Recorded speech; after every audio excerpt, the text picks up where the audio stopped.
de purifoko eto indraiky fa zany anao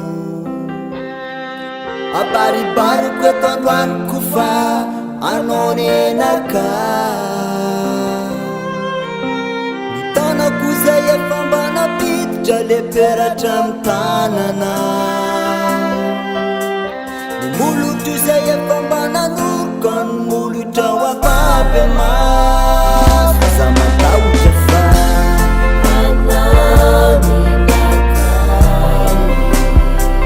aza matahotra fa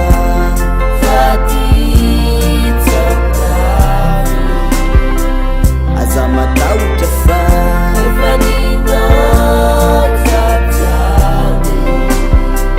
aza matahotra fa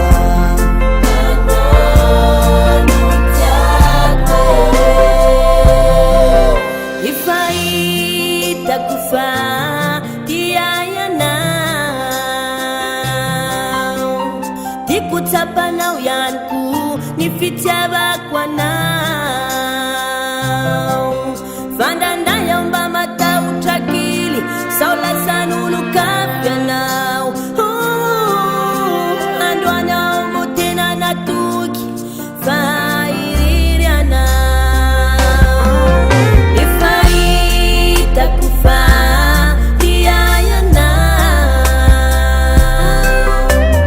tiako tsapanao ihany ko ny fitiavako anao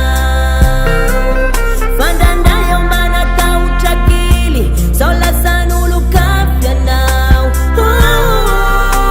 androany aho vo tena natoky fa iriry anao aza matahotra fa